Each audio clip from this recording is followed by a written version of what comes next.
रुखसार,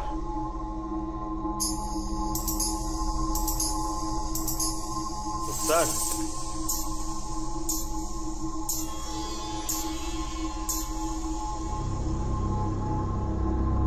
रुखसार,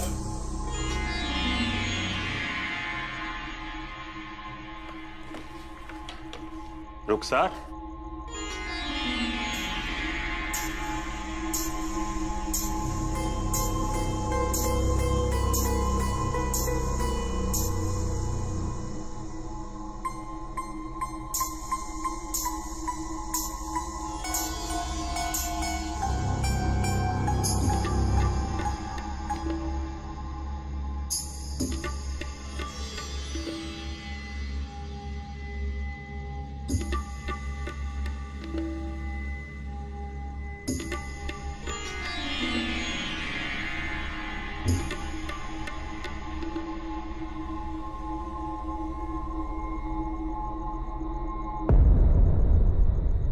रुखसार, क्या आपने भी वो आवाजें सुनी? आप यहाँ? तो वो घुंघरू की आवाज, हमें लगा कि आप प्रैक्टिस कर रही हैं।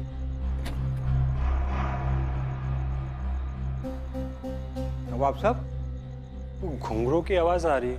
हाँ मैंने भी सुनी। लेकिन कहाँ से आ रही है ये नहीं पता। आप आराम कीजिए, मैं देखता हूँ। जी शुक्रिया।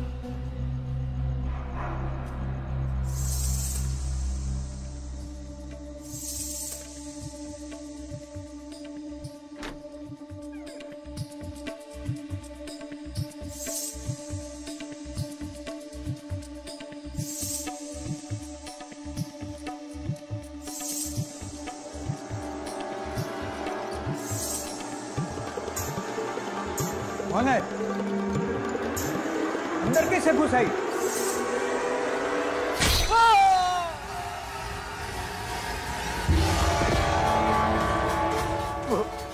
वो सबको मार डालेगी। नवाब साहब, प्लीज।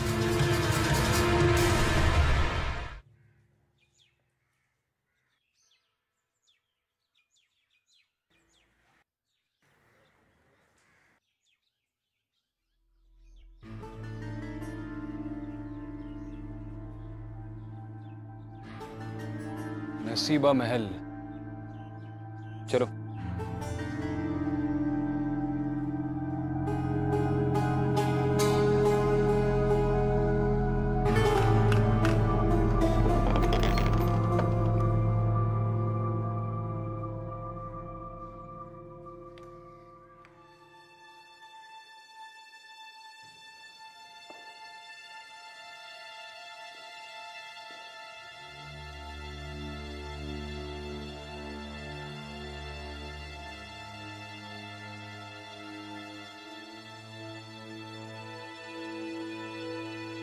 आइए। शफीक अली,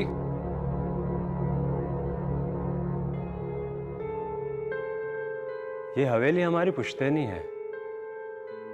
हमारे परदादा नवाब अली मिर्जा साहब इस हवेली से बहुत प्यार करते थे। किसी जमाने में इसकी महफिलें बहुत मशहूर हुआ करती थी। खैर, कुछ साल पहले हमारे अब्बा हमें दुबई ले गए। हम वहीं पे पले बड़े। हमारा निकाह भी रुखसार के साथ में वहीं हुआ और हमारा बेटा आदिल, वो भी वहीं की पैदाइश है। हमारी बेगम और हम अक्सर इंडिया आने की बातें करते थे। हमारी दादा की डेथ के बाद ये हवेली बंद थी और आदिल भी बड़ा हो रहा था, तो हम दोनों ने सोचा क्यों ना आदिल को कुछ साल इंडिया में बड़ा किया जाए। और इसलिए आप अपनी पुश्तैनी हवेली में रहने के लिए चले आए? जी, इनफैक्ट हम नवाब हैं और हम यहाँ आना भी चाहते थे। इस हवेली को सड़ने से बचाना चाहते थे। लेकिन जिस रोज हम यहाँ आए उस रात को कुछ अजीब सी चीजें हुई। यहाँ सेंट्रल हॉल से कोई घुंघरू की आवाज सुनाई दी। उधर क्या हुआ है ये देखने के लिए हमारा चौकीदार वहां गया तो उसका कत्ल हो गया। हम सब लोग बहुत परेशान हैं। लोग कहानियां बना रहे हैं और इस शहर के सभी लोग बातें कर रहे हैं कि इस हवेली में कोई बुरा साया है। हमारी बेगम एक पल भी यहां रहना नहीं चाहती। आप प्लीज दोनों इस मिस्ट्री को सॉल्व कीजिए। लेकिन एक सच्चाई हम आपको बताना चाहते हैं कि हमें पुलिस वालों से कोई उम्मीद नहीं है। कल रात को हमने उन्हें फोन किया तो उन लोगों ने यहाँ आने से साफ इनकार कर दिया। इनकार कर दिया? जी। अब आप भी बताइए कि हम अपने ये खानदानी महल को कैसे छोड़कर जाएं, कैसे भाग जाएं यहाँ से? उन्होंने कोई वजह बताई यहाँ पे आने से इनकार करने की? विक्रांत जी, अगर वजह पता होती तो हम बता देते आपको। ठीक है शफीक साहब, आप चिंता मत कीजिए, अब हम आ गए तो इस मसले का हल जरूर निकालेंगे।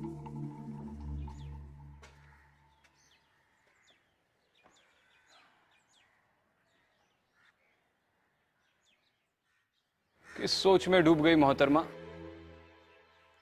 सोचने वाली बात है।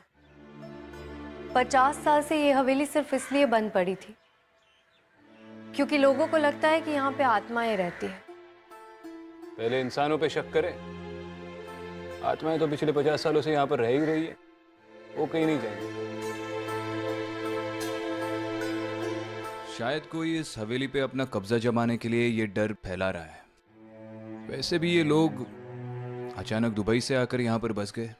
मुझे लगता है मुझे नवाब की फैमिली से बात करनी चाहिए, स्पेशली उसके बच्चे से। शायद वो कुछ जानता है। अकेली फैमिली है, डरी हुई है।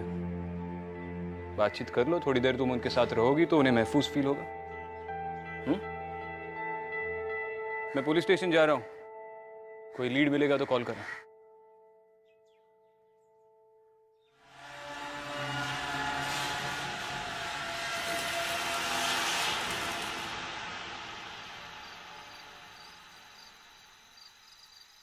अम्मी अम्मी चलो ना, अम्मी प्लीज इस घर से चलो ना, अम्मी चलो ना। हम चलेंगे यहाँ से। आप अभी अब्बू के पास जाइए, हमें इनसे बात करनी है। हम आते हैं। प्लीज चलो ना अम्मी, यहाँ पर अजीब अजीब आवाजें आती हैं और हम यहाँ पर एक पल भी नहीं रुकेंगे। कैसी आवाजें बेटा, और कहाँ से आती है? पता नहीं, पर आवाजें आती हैं।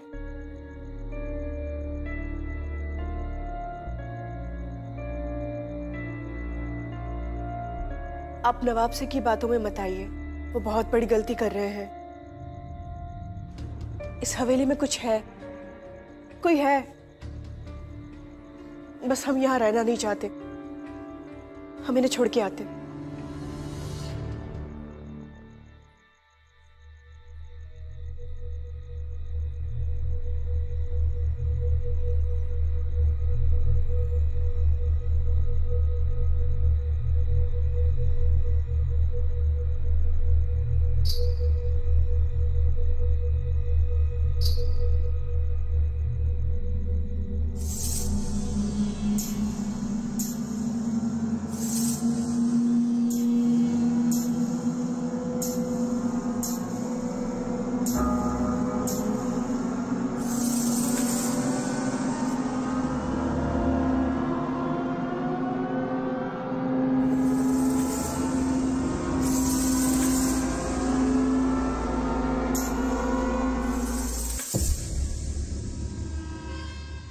उस चौकीदार के बारे में हमें क्या क्या पता है? सर ज़्यादा कुछ नहीं, लेकिन वो लोकल नहीं था।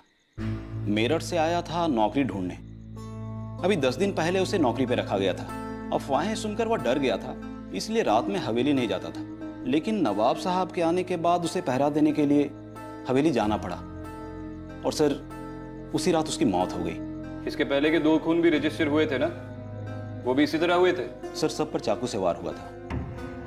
कुछ साल पहले किसी चौकीदार को रखने की कोशिश की गई थी और अगले सुबह उसकी लाश मिली। उसके पेट में चाकू घोंपा गया था। कुछ दिन बाद फिर किसी चोर ने अंदर घुसने की कोशिश की और उसकी भी लाश मिली और उसके भी पेट में चाकू घोंपा गया था। और किसी को कोई सुराग नहीं मिला कि कातिल कौन है? और आपने भी छानबीन नहीं की? सर हम लोग यहीं के हैं। उस हवेली की किस्से कहानियां सुनकर पले बढ़े हैं। मन में इतना डर बैठ गया है कि हम में से कोई हवेली में रात में नहीं जा सकता। आपको याद है ना, आप पुलिस फोर्स में? हाँ सर, लेकिन मरना कोई नहीं चाहता।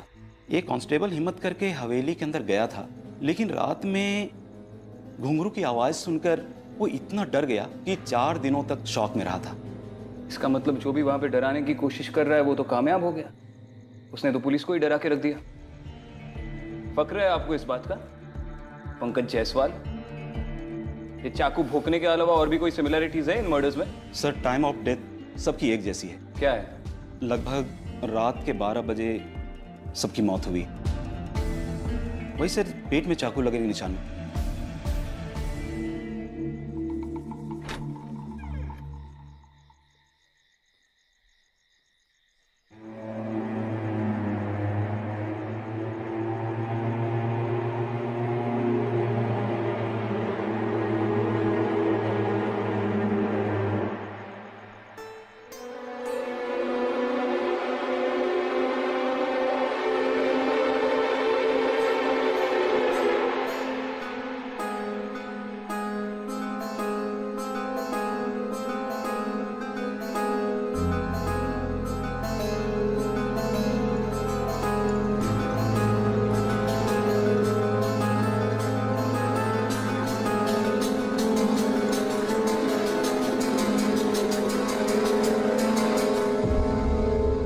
डरो मत, मैं ही हूं।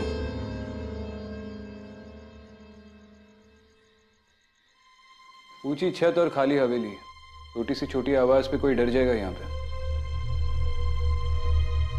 शायद इसी बात का कोई फायदा उठा रहा है बहुत सालों से। तुम पुलिस स्टेशन से इतना जल्दी कैसे आ गए? अरे वो जायसवाल से ज्यादा तो हम ही जान जाएंगे इस हवेली के बारे में, 3-4 चक्कर काटने के बाद।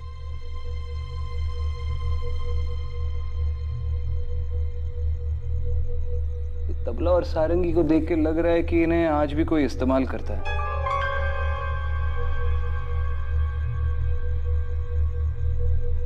और ये जमीन में फर्क देख रही हो? हाँ, सिर्फ इसी हिस्से में धूल मिट्टी नहीं है।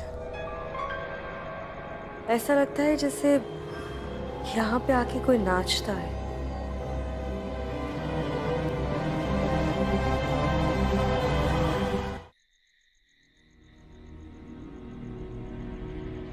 शफीक जी, आज रात को हम आपके हवेली के बाहर ही रुकेंगे। अगर कोई एक्टिविटी होती है तो पता चल जाएगा।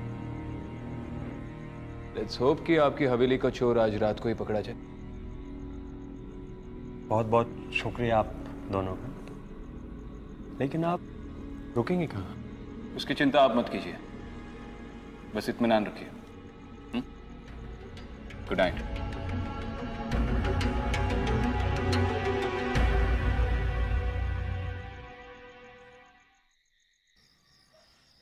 तो क्या लगता है तुम्हें, इन सब के पीछे कौन होगा? कोई इंसान या? पता नहीं, लेकिन आज रात को पता चल ही जाएगा। 12 बजने वाले, अभी तक तो कोई अंदर गया नहीं, तो अंदर चलकर इंतजार करते हैं।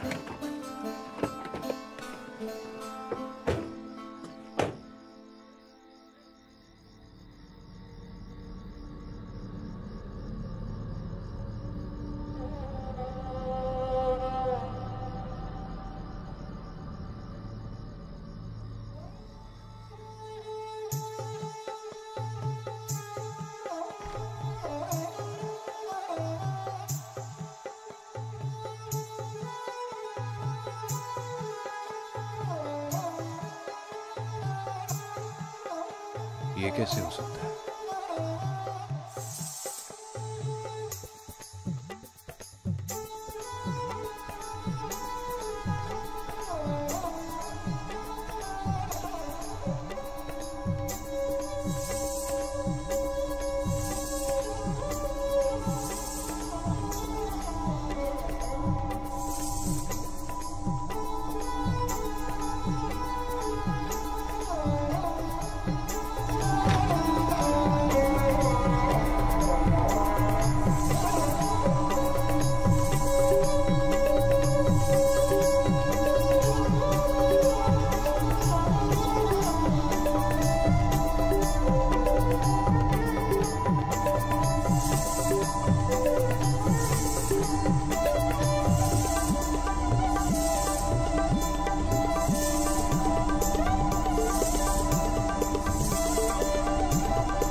मैंने अभी यहाँ पे एक लड़की को नाचते हुए देखा और उसके साथ 3 लोग और भी थे। कहाँ, अंदर? हाँ।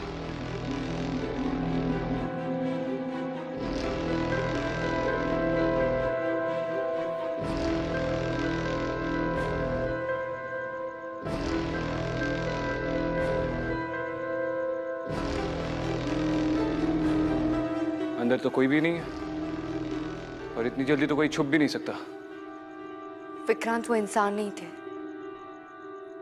वो आत्माएं थी।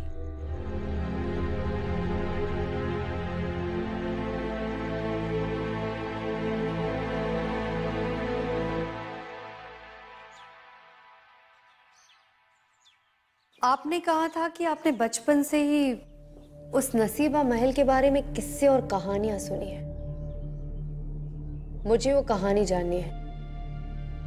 मैडम, मैंने विक्रांत सर को वो कहानियां नहीं सुनाया क्योंकि उनका मानना है कि हम केस ना सॉल्व करने के लिए उन्हें ये कहानी सुना रहे हैं। देखिए, आप एसीपी विक्रांत सिंघल के बारे में जो सोच रहे हैं वो वैसे बिल्कुल नहीं है। फिलहाल आप मुझे कहानी सुनाइए। अगर इस कहानी का नसीबा महल से कोई संबंध है तो मेरा ये कहानी जानना बहुत जरूरी है। मैडम, ये कोई लगभग 50 साल पुरानी कहानी है। हमारे नवाब साहब के दादाजी अली मिर्जा साहब यहाँ के नवाब हुआ करते थे और उन्हें इश्क हो गया था नसीबा बानो से। ये नसीबा महल आज जो नवाब साहब की कोठी है, एक ज़माने में वो कोठा था जिसमें नसीबा बानो नाचा करती थी। अरे मैं तुमसे ये पूछ रहा हूँ कि आज की तारीख में तुमने उस कोठी के आसपास कुछ अजीब होते हुए देखा है? 50 साल पहले की बात नहीं कर रहा हूँ मैं। आज वहाँ जो कुछ भी अजीब हो रहा है उसका ताल्लुकात तो 50 साल पहले से है जनाब। नवाब साहब को नसीबा बानो से इश्क हो गया था। नवाब साहब नसीबा से निकाह नहीं कर सकते थे क्योंकि वो तबायब थी, लेकिन नसीबा ने ठान ली थी कि वो उनकी बेगम बन के रहेगी, चाहे दूसरी ही सही। लेकिन नवाब साहब ने साहब कह दिया कि कोठे की तवायफ उनकी बेगम नहीं बन सकती और वो वहां से चले गए। बाद में नसीबा वो नाचने गाने वाली वो गुस्से में आकर अपने ही कोठे पे रहने वाले 3 लोग, एक कोठी के आपा, दूसरे तबल जी और तीसरे वो सारंगी वाले, उन तीनों को चाकू से मार दिया और वहां से भाग गई। फिर कहते हैं कि नसीबा चुड़ैल बनकर लौट आई उसी हवेली में और आज भी लोगों को बेरहमी से मारती है।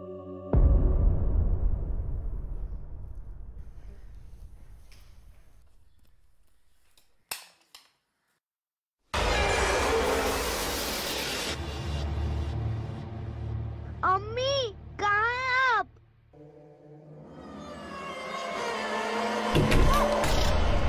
दरवाजा खोलो। आदिल, आदिल।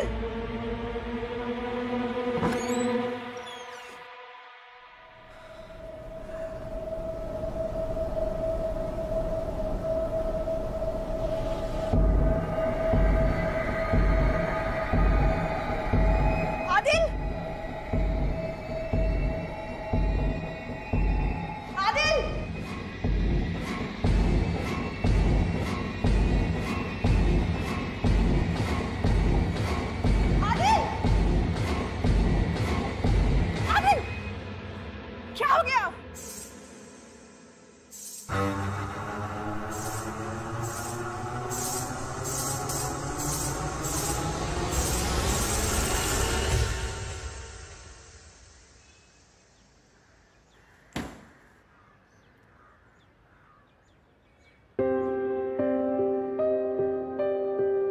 शफीक भाई, आप हवेली छोड़कर जा रहे हैं? हाँ, वो बेगम और आदिल की सेहत के लिए एटलीस्ट कुछ समय के लिए तो जाना ही पड़ेगा। देखिए शफीक भाई, मेरी शहर में बहुत से लोगों से बात हुई, सिर्फ डरावने किस्से और कहानियां सुनने को मिली, सारी अफवाहें। देखिए, उन आवाज़ों को हमने अपने कानों से सुना है। हमारी बेगम और आदिल ने बहुत कुछ सहा है और उस चौकीदार को भी अपनी आंखों से मरते हुए देखा है।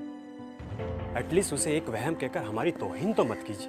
बिल्कुल नहीं, मेरा वो मतलब नहीं था।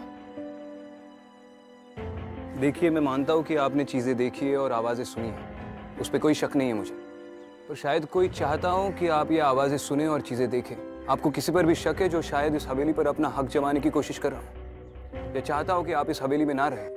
देखिए, कोई भी बिल्डर इसके बीच में नहीं पड़ सकता, क्योंकि कुछ साल पहले मैंने खुद इस हवेली को बेचने की काफी कोशिश की है, लेकिन किसी भी बिल्डर ने इसके पास तक आने से इनकार कर दिया था। कोई फैमिली मेंबर इंडिया में? हाँ, हमारा एक चचेरा भाई है, अब्दुल्ला। हम तीनों के अलावा हमारे खानदान में बस वही एक बाकी है।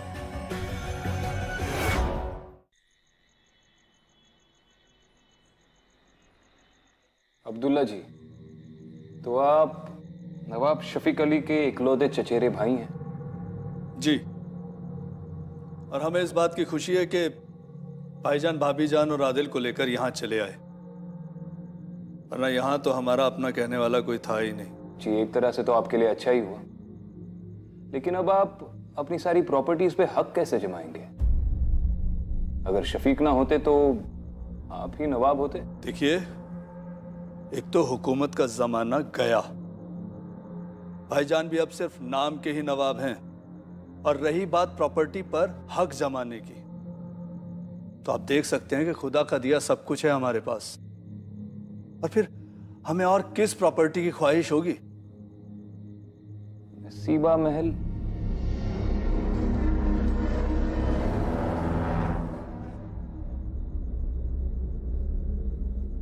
देखिए, उस हवेली से हम कोसों दूर रहते हैं। जिस घर पर पहले से ही चुड़ैल का साया हो, भला कोई उसकी ख्वाहिश क्यों करेगा? आप हमें अकल से पैदल समझते हैं क्या? बिल्कुल नहीं। मगर आप भी औरों की तरह यही मानते हैं कि उस हवेली पर किसी चुड़ैल का साया है? हुजूर, जो हमने देखा है, अगर आप देखते तो आप भी यही कहते। अच्छा, मतलब आपने उस चुड़ैल को देखा है? जी, जब हम 10 बरस के थे तो हमारे अब्बू जान ने हमें बताया था कि वो हवेली हमारे खानदान की जरूर है, मगर हम भूल से भी वहां कदम ना रखें, और रात में तो हरगिज नहीं। हमारे बार बार पूछने पर भी हमें कभी नहीं बताया गया कि हम वहां क्यों ना जाएं। फिर एक रात हम हिम्मत करके उस हवेली में दाखिल हुए। उसके बाद हमने जो देखा। क्या देखा? नसीबा बानो वो चुड़ैलों की तरह नाच रही थी और हमें मारने के लिए हमारी तरफ बढ़ रही थी। हम अगर वहां एक पल भी और ठहरते ना तो हम जिंदा ना बचते। पता नहीं क्यों मुझे अब भी लग रहा है कि आप ही ने इन कहानियों को बढ़ावा दिया है ताकि कोई उस हवेली पर कब्जा ना कर सके। देखिए, पैसों की कमी नहीं है हमारे पास, और अपनी जान की सलामती के लिए हम वहां कदम रखने का इरादा भी नहीं रखते। यहाँ आसपास कोई मदरसा है? जी। वहां के मौलवी साहब से हम मिल सकते हैं? जी, हम उन्हें यहीं बुलवा लेते हैं। शुक्रिया।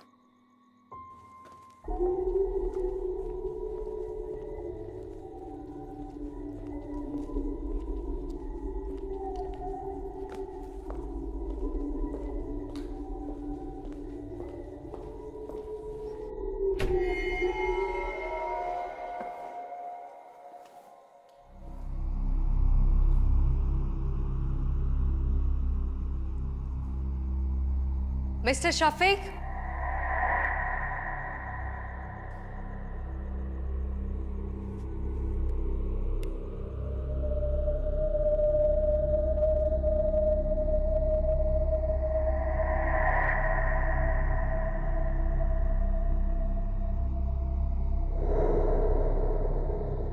नवाब साहब।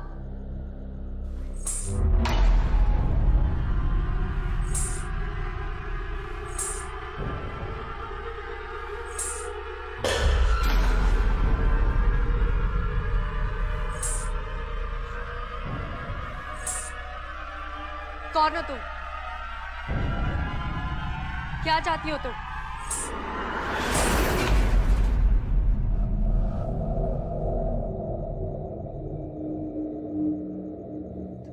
देखो, जब तक तुम मुझे सच नहीं बताओगी मैं तुम्हारी मदद नहीं कर सकती हूँ। नसीबा,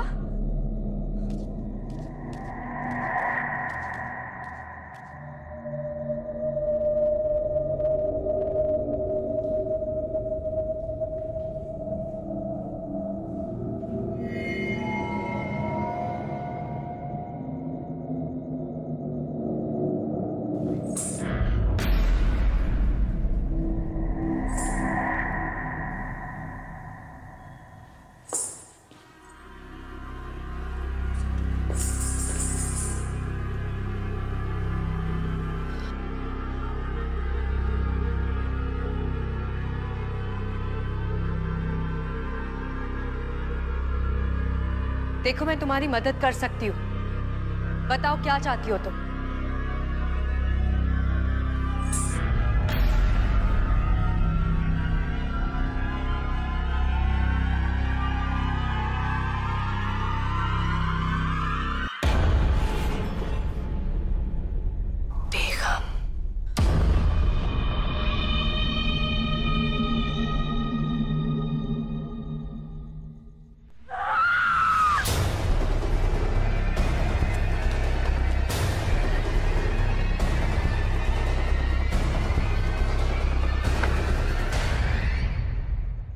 मौलवी जी, हमारे बुलाने पे आप आए, इसके लिए शुक्रिया। जी बहुत शुक्रिया। कहिए क्या खिदमत कर सकता हूँ मैं आपकी? जी, मैंने शहर में बहुत से लोगों से नसीबा बानो के बारे में किस्से सुने, लेकिन वो सब लोग तो वही बोल रहे हैं जो वो सालों से सुनते आ रहे हैं। कम से कम आप तो हकीकत जानते होंगे कि 50 साल पहले क्या हुआ था। देखिए, अगर लोग कह रहे हैं कि नवाब साहब को नसीबा से इश्क हो गया था तो बेशक ये सच है, और अगर वो ये कहते हैं कि नसीबा को भी नवाब साहब से मोहब्बत हो गई थी तो बेशक ये भी सच है। अरे भाई, भरी महफिल में नवाब साहब ने अपनी शाही अंगूठी नसीबा को पहनाई थी और ऐलान किया था कि वो उससे निकाह करने वाले हैं। नसीबा फूले नहीं समा रही थी, वो कहती फिरती थी कि नवाब साहब मेरे होने वाले शोहर हैं। हाँ, मगर लोग तो कहते हैं कि ये सब अफवाहें हैं, ये सब बकवास है। नसीबा तो यहां तक लोगों से कहती थी कि मैं छोटी बेगम बनने वाली हूं। मैं छोटी बेगम हूं और इसीलिए नवाब साहब ने उस महल का नाम नसीबा महल रखा था। लेकिन अगर वो इतनी खुश थी तो 3 लोगों को मारकर फरार क्यों हो गई? बरसों से मैं खुद इस सवाल का जवाब ढूंढ रहा हूं कि नसीबा को अगर नवाब साहब से कोई रंजिश थी तो वो उनका कत्ल कर सकती थी, उनको मार सकती थी, लेकिन नसीबा ने ऐसा नहीं किया। मगर बदकिस्मती की बात यह है कि साल भर के अंदर अंदर इस वाक़ये के बाद नवाब साहब का इंतकाल हो गया। शायद वो ये सदमा बर्दाश्त नहीं कर सके। मौलवी जी, ये तो मैं भी जानता हूँ कि नसीबा बानो कोई चुड़ैल नहीं है, लेकिन ताज्जुब इस बात का है कि इतना सब कुछ जानते हुए भी आपने ये सब किसी को बताना ठीक नहीं समझा। देखिए, लोगों को दरअसल हकीकत से ज्यादा किस्से कहानियों का जायका पसंद है और मैंने बताने की कोशिश की, मगर किसी ने मेरी बात पर कान नहीं धरा तो भला मेरा क्या कसूर है इसमें? शुक्रिया मौलवी जी। जी।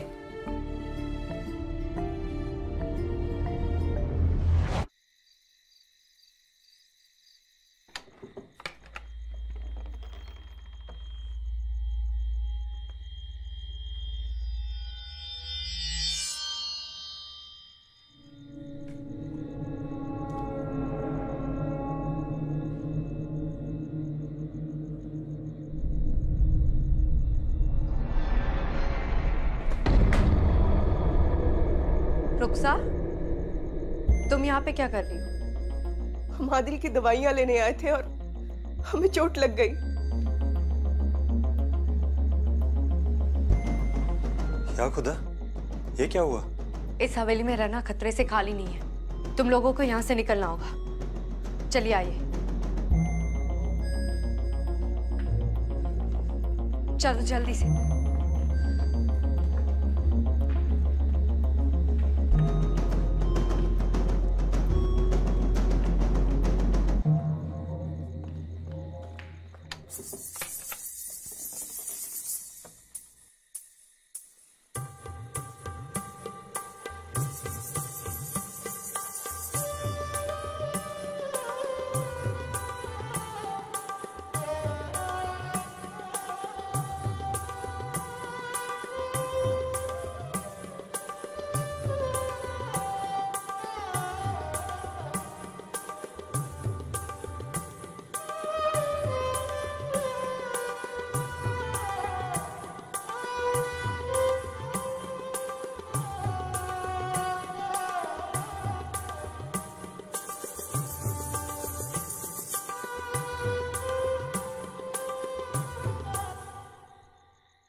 क्या हुआ? उस रात उस कमरे में मैंने जो देखा था वही आज मैंने फिर से देखा। हर रात उस कमरे में उसी पल को दोहराया जा रहा है। मतलब? विक्रांत, मुझे लगता है कि नसीबा के कोठे में जो 3 लोग मरे थे उसमें और नसीबा के गायब होने में नवाब साहब का हाथ है। ये तुम कैसे कह सकती हो? मैंने तुमसे कहा था ना, उस रात नसीबा मेरी तरफ भाग के आ रही थी, लेकिन उसने मुझे तो देखा ही नहीं। वो उनकी तरफ भाग के जा रही थी जो उस वक्त दरवाजे पे खड़े थे, नवाब साहब। तुमने नवाब साहब को पहचाना कैसे? ठीक से देख नहीं पाई, चेहरा तो बिल्कुल नहीं देखा, लेकिन 1 सेकंड के लिए मैंने किसी को शाही कपड़ों में देखा था, इसीलिए मुझे लगता है कि वो नवाब साहब ही थे। और ये नवाब साहब को हम एविडेंस में कैसे पेश करेंगे? पूछ रहा हूं। विक्रांत, प्लीज मेरी थ्योरी पे भरोसा करो। मजाक कर रहा हूं। मुझे वापस हवेली में जाना होगा।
विक्रांत!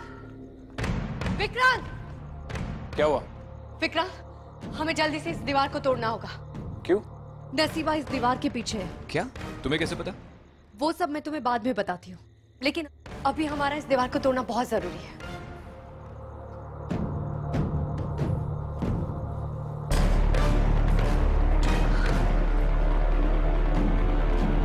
पीछे हटो।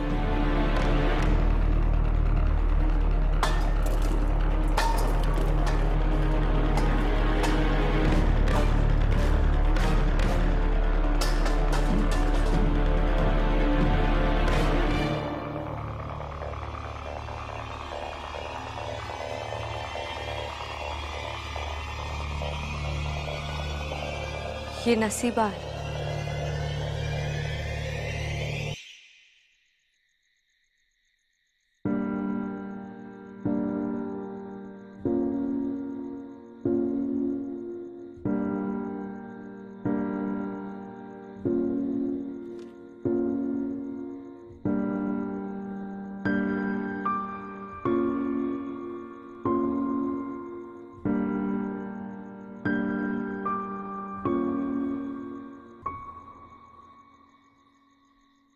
नसीबा के उस कंकाल को हवेली के पीछे क्यों दफनाया आपने?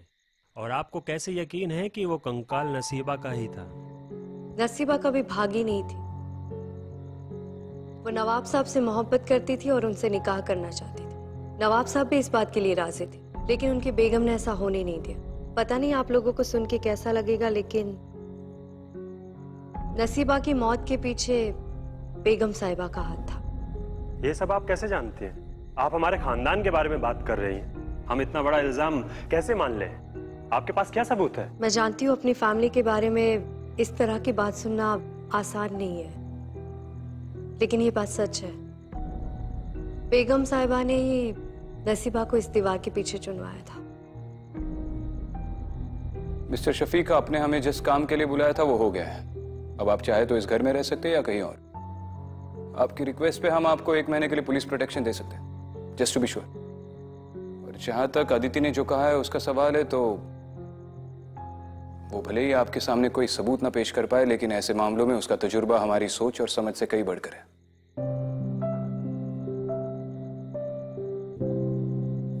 आई थिंक ये लोग सही कह रहे हैं। हमें यहाँ से चले जाना चाहिए। आदिल बहुत डर गया है। वो तो अब यहाँ पर सो तक नहीं पाएगा। कोई भी जगह हमारे बच्चे से ज्यादा कीमती तो नहीं है ना?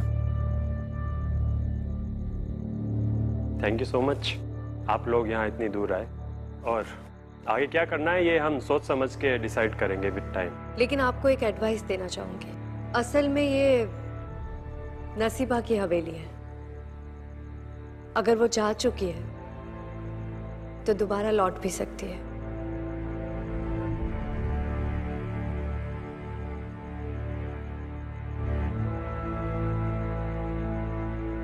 अदिति ने जो भी कहा है सोच समझ कर कहा है। अब इसे मानना या ना मानना आपकी मर्जी है। ख्याल रखिए।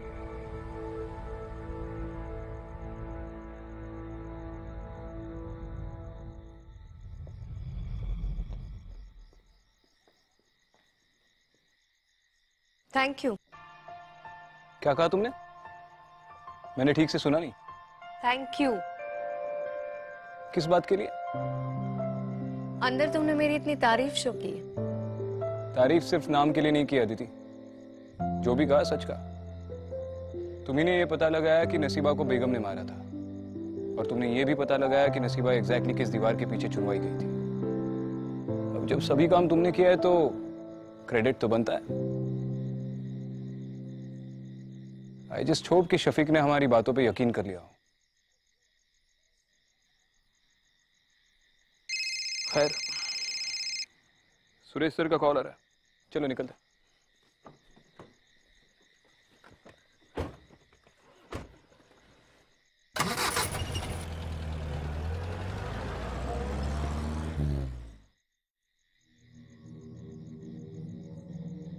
चले।